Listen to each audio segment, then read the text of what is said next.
The first thing I felt when I came back to life was the edge of textbook tab 9 pressed under my thumb. Not the hospital sheet twisted around my legs. Not the dry scrape in my throat from the smoke I had breathed before the fire crew found me. Not the sound of someone in the corridor saying, "The wrong manual was on the shelf," as if a wrong manual could not kill a person just as surely as a wrong door. Just a small blue plastic tab sticking out from the side of my mathematics textbook, labeled in my own neat handwriting. 9. Errata/exceptions. My book lay open on the desk in the old blackboard room at St. Arden College, 10 minutes before the Vera Mathematical Reasoning Scholarship Final. A blue external sticker sat across the textbook cover. Candidate 43. Approved text. Tabs checked. No writing beyond labels. My pencil case was closed. My answer booklet was sealed. The blackboards at the front had been washed so recently they still held pale ghost marks from old proofs. I was 17 again, with tab 9 still attached, and Mr. Cashenvale was already walking toward me holding a piece of white chalk between two fingers like a judge holding a sentence. In my first life, he stopped beside my desk, looked at the tab, and whispered, "Remove tab 9, Clara. It makes the book look annotated." I removed it. During the final blackboard proof, I could not find the errata page quickly enough to correct the theorem the prompt depended on. I used the textbook's old printed version, which was subtly wrong. His son, Adrian Vale, cited the corrected exception cleanly, solved the proof, and won the scholarship by 1 mark. Years later, after I became the kind of curriculum safety officer who checked every old manual against every update sheet, I died during a school evacuation after staff followed an outdated emergency diagram pinned behind a newer correction notice. My last thought, coughing near a stairwell that should have been blocked on the map, was not poetic. It was a page reference, tab 9. Then the blackboard room returned. The tab was still there, and Mr. Vale's chalk had not yet cracked. A textbook tab seems too small to carry a future. It is only plastic, adhesive, a colored sliver meant to save time. But in an open textbook exam, the tab is not decoration. It is navigation. It is how your mind reaches the right page before panic convinces you every page looks the same. The Vera Final allowed one approved textbook with blank tabs. Candidates could mark chapters, appendices, errata, formula lists, and index sections, but the tabs could contain labels only. No formulas, no hints, no worked examples. Every tab was checked before entry. Mine had 9 tabs. Tab 1 for definitions. Tab 2 for inequalities. Tab 3 for induction. Tab 4 for geometry lemmas. Tab 5 for graph theory. Tab 6 for counting. Tab 7 for modular arithmetic. Tab 8 for proof strategies. Tab 9 for errata and exceptions. Tab 9 was ugly because I had added it last, after finding the correction sheet tucked into the back of the textbook. It stuck out lower than the others. It was not pretty. It was correct. My name was Clara Wynne, and I trusted corrections more than clean pages. My mother worked in a hospital supply room, where updated procedure sheets were supposed to replace old ones, but often ended up shoved behind them, leaving tired staff to follow whichever version was on top. My father repaired school furniture after a shoulder injury pushed him out of construction, and he kept a folder of assembly instructions for desks, chairs, shelving, and cabinets because one missing bracket turned sturdy into lawsuit. My younger brother Milo loved maths when it felt like puzzles and hated it when teachers said, "Just remember the rule," without explaining why the rule worked. At home, we had a habit of writing corrections in bright ink on anything outdated. Recipes, bills, bus timetables, medication labels, school notes. My mother called it survival annotation. My father called it not getting sued. I called it reading properly. The Vera Scholarship was the most prestigious mathematics prize at St. Arden. Full final year tuition, a university extension place, a research mentor, and a recommendation letter that could turn a bursary girl with second-hand books into a serious mathematical prospect. The final was famous because it was not a normal calculation exam. It tested proof judgment. Candidates received unfamiliar statements, could use the approved textbook, and had to decide not only whether something was true, but under which conditions. That year, The trap was hidden in an old theorem printed incorrectly in the textbook. The original text stated a convergence result for a recursively defined sequence under boundedness and monotonicity, but the errata clarified an exception. The result required monotonicity after a fixed index, not just eventual bounded oscillation, and one boundary case failed if the starting value was 0 under the alternate recurrence. It sounds dry. It was not dry in the exam. It was the hinge. If you used the old theorem blindly, your proof looked elegant and collapsed at the boundary. If you found the errata, you saw the exception, split the case, and solved the problem. Mr. Cashinvale knew that. Of course he knew that. He had written the school's preparation booklet. He had run the extension classes. He had spent weeks telling us that good mathematicians know which conditions matter, then quietly trained his son on the one condition he planned to let the rest of us miss. Mr. Vale was tall, narrow, and precise, with silver hair, rimless glasses, and a voice that made even encouragement sound like correction. He taught with chalk, not markers, because he said chalk forced slower thinking. He carried a stick of white chalk in his jacket pocket like some men carry a pen. His son Adrian was St. Arden's maths prince, calm, pale, brilliant with rehearsed structures, adored by teachers, and just fragile enough under originality that adults protected him while calling it mentorship. Adrian was not stupid. That mattered. He could prove beautiful things. But he had a habit of proving the theorem he wished were true, not the one the problem actually permitted. Tab 9 would let me see the condition he had been coached to mention. In my first life, the textbook check happened at 8:11. The external supervisor, Professor Imani Hale, flipped through my book, checked each tab, and nodded. Labels only. Approved. She placed the blue sticker on the cover. Do not alter the tabs after this point unless an external supervisor records the change. I nodded. I heard her. I placed the book on my desk with tab 9 facing outward. 10 minutes later, Mr. Vale stopped beside me. His eyes went to the tab immediately. Clara, he whispered. That one is a problem. I looked down. Tatt Udiksen. It makes the book look annotated. It just says errata/exceptions. Exactly. His voice softened, as if he were rescuing me from embarrassment. It signals that you expect the exam to rely on corrections. Panels dislike strategic tabbing that appears targeted. Professor Hale approved it. She approved the absence of formulas. I am telling you how it will appear when your book is checked after the proof. He turned the chalk between his fingers. Remove tab 9, Clara. It makes the book look annotated. I hesitated. The correction sheet is allowed. The correction sheet is allowed. A tab pointing directly to it may look like hidden assistance. But all tabs point to sections.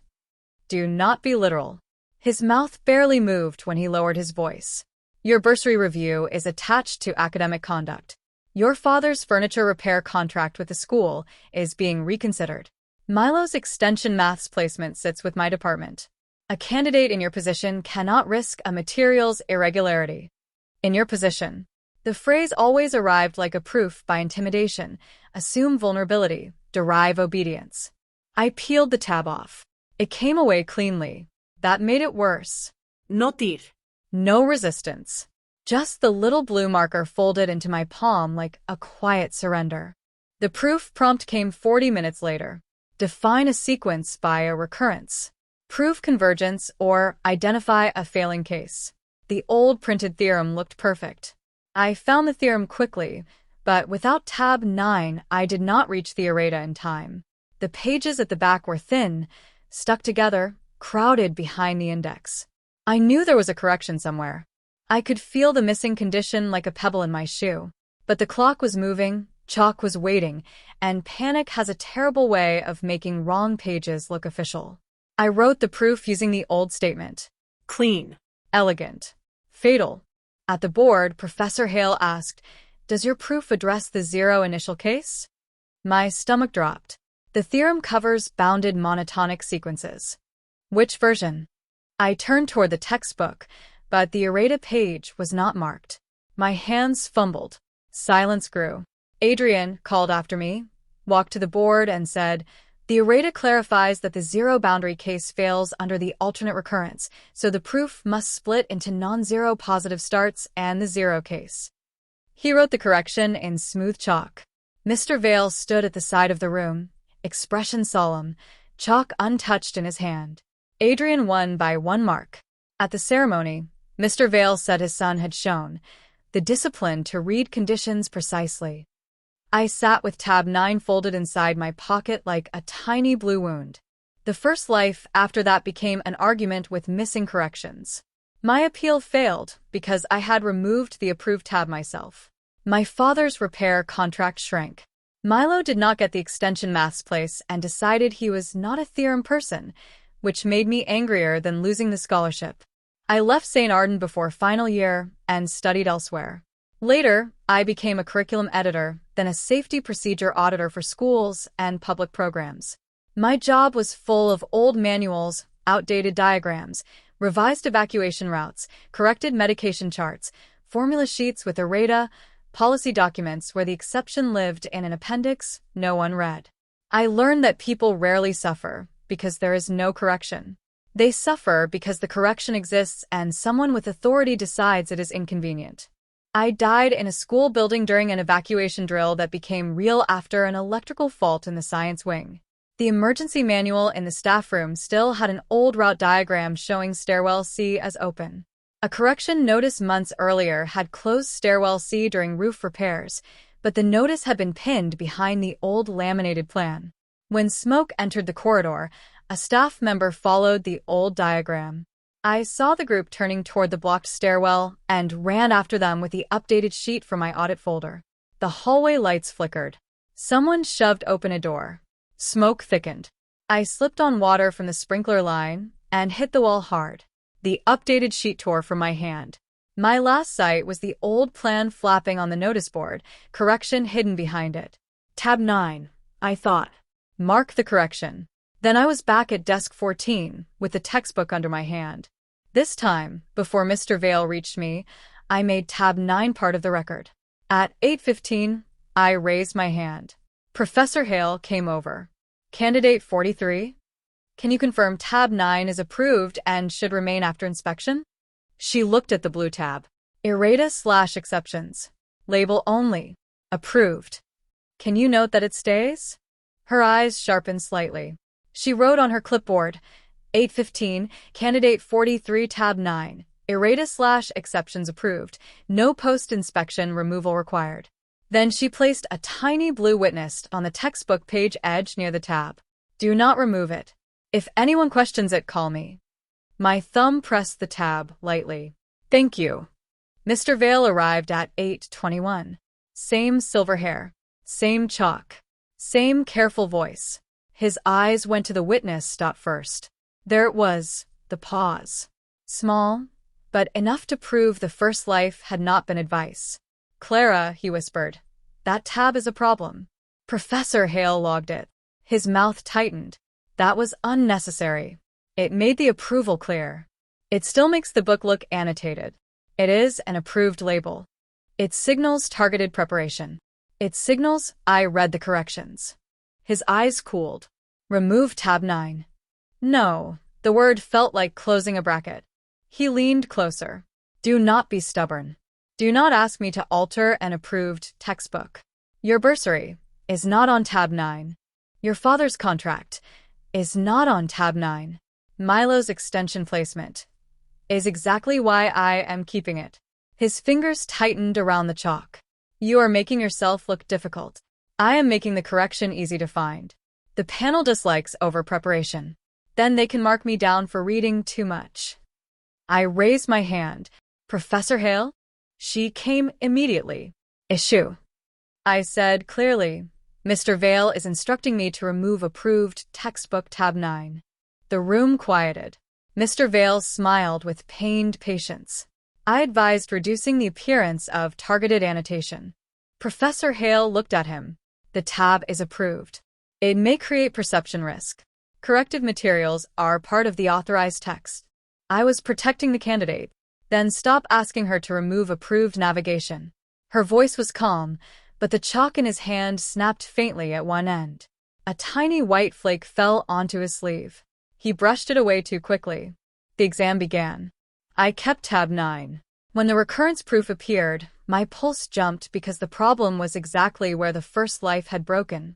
This time, I opened the theorem, then moved straight to tab 9. Errata. Exceptions. Boundary case. There it was, small and brutal. Theorem 4.6 requires eventual monotonicity.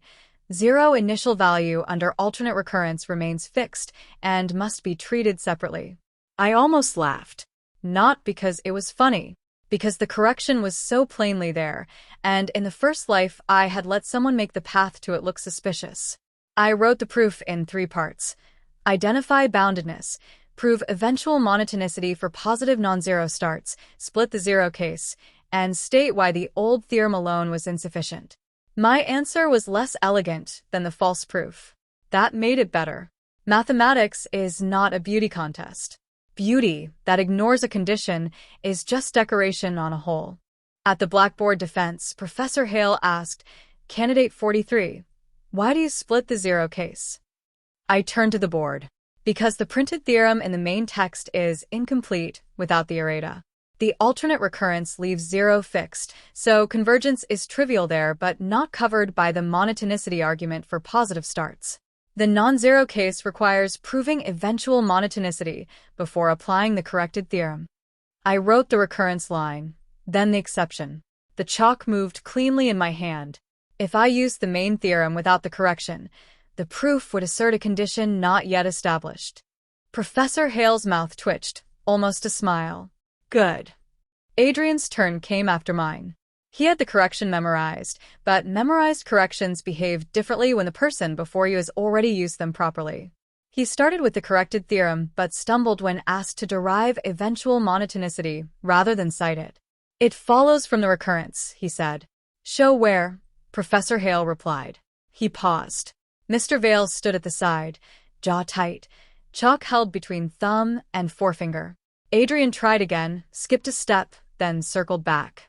The proof did not collapse entirely, but it lost its inevitability. He knew the exception. He did not own the route. The collapse came during the post-defense review. Because Professor Hale had logged Mr. Vale's request to remove tab 9, she asked for his preparation materials. He resisted politely. My teaching notes contain general class guidance. She said, then general class guidance will not mention candidate 43. It did. On a loose page tucked inside his folder was a list of candidates and risk points. Beside my name, C. Win. Found errata? Tattvisidle. If kept, Adrian advantage reduced. Suggest removal as annotation concern. Below that, board prompt likely exposes old theorem. Adrian must mention zero case first. The room became very still. Mr. Vale reached for the page before Professor Hale finished reading it. The chalk in his other hand cracked fully then. Not snapped dramatically in the air. Cracked under pressure, a dry white break across the middle. Half of it fell to the floor and split again near the leg of the blackboard easel. White dust marked his fingers.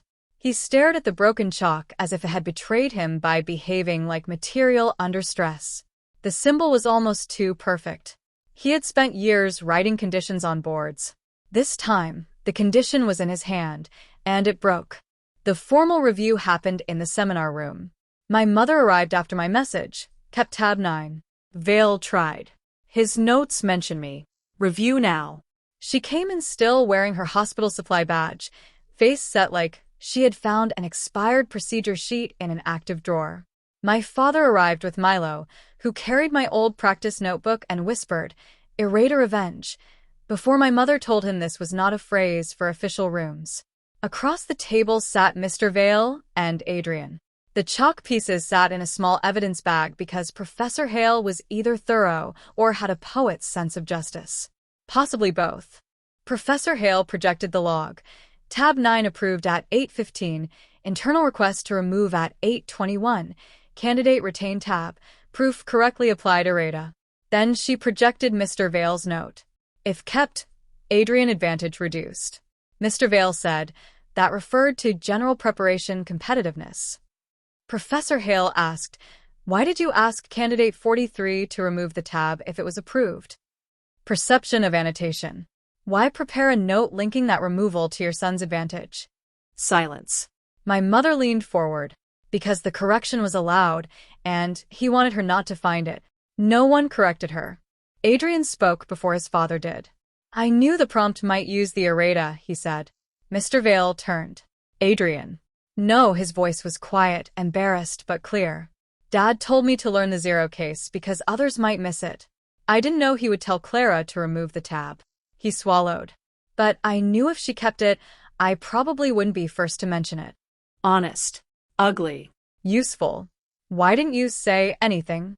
I asked. He looked down. Because I wanted the advantage to stay an advantage. There it was. Not cheating exactly. Not innocence either. The in-between place where unfairness grows best. The decision came before sunset. My written proof and defense placed first.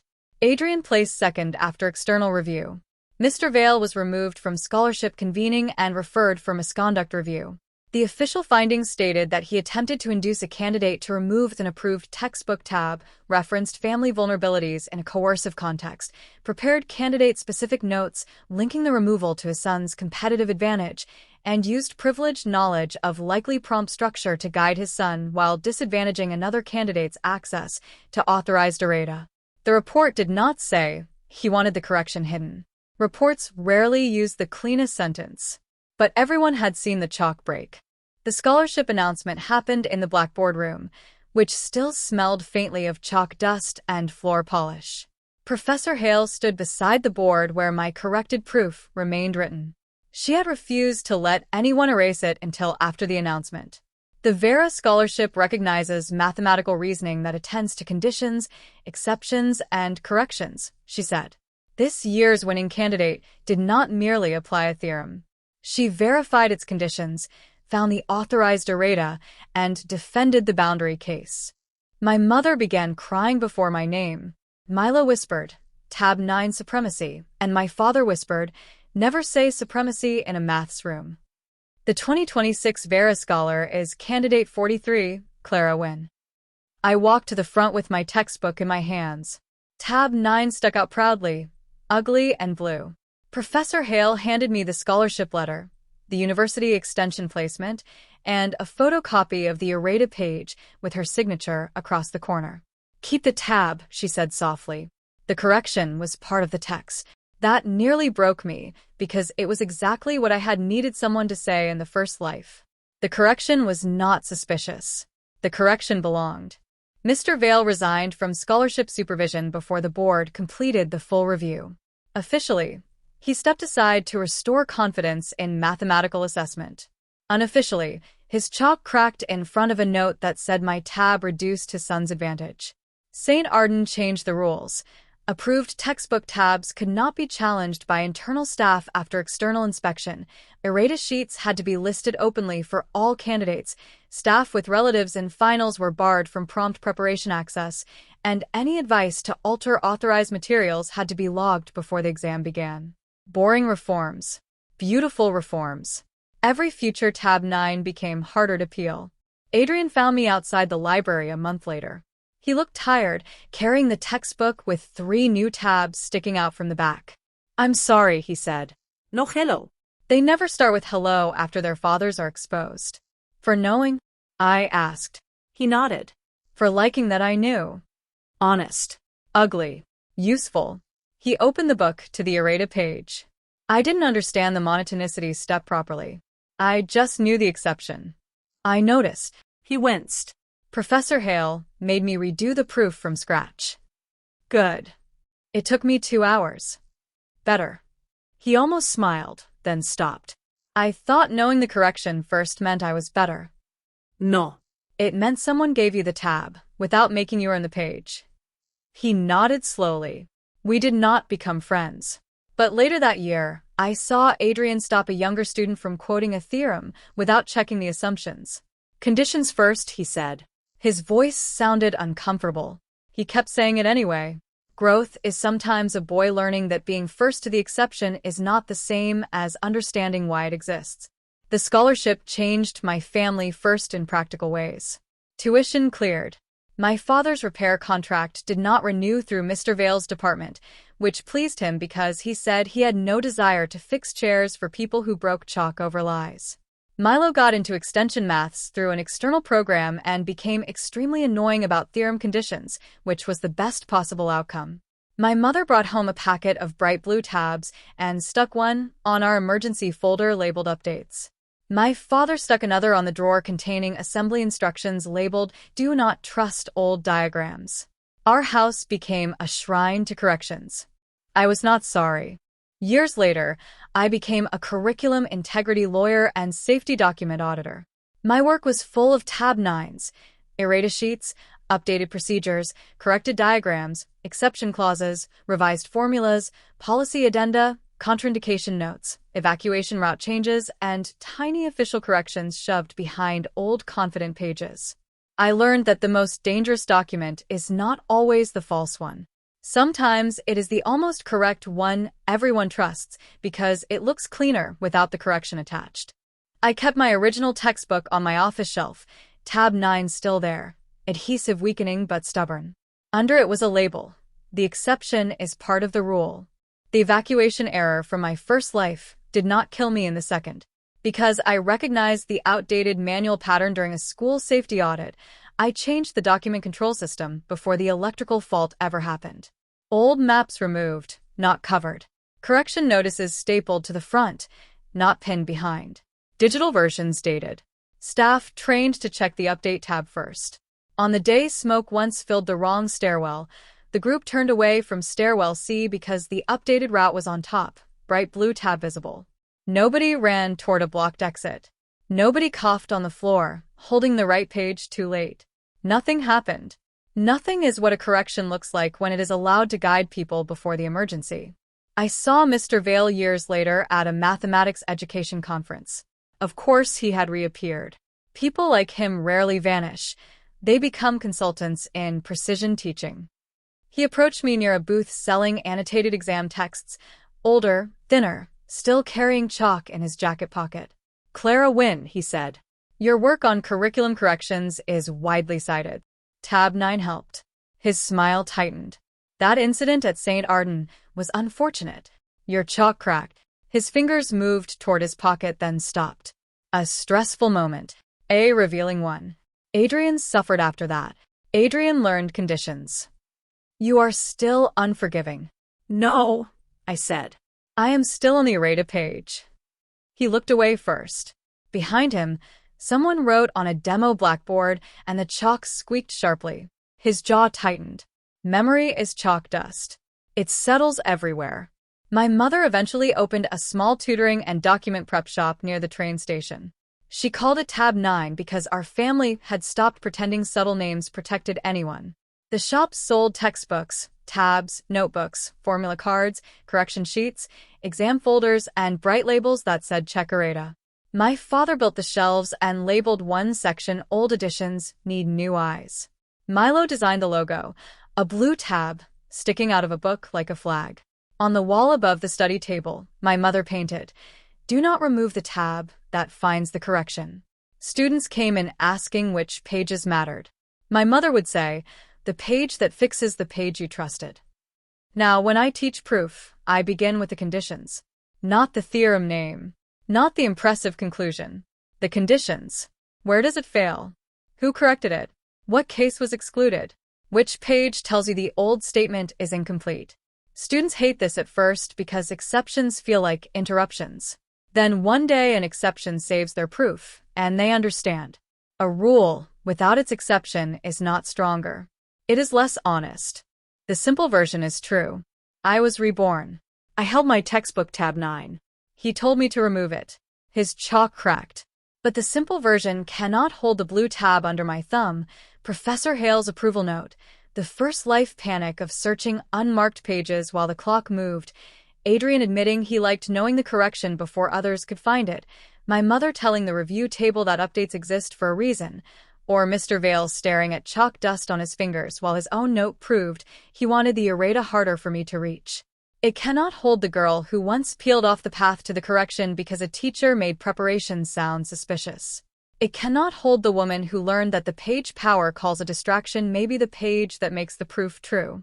If someone ever stands beside your desk and tells you to remove the tab, peel the marker, close the appendix, ignore the errata, skip the exception, or make your book look cleaner by hiding the page that corrects it, do not touch the tab.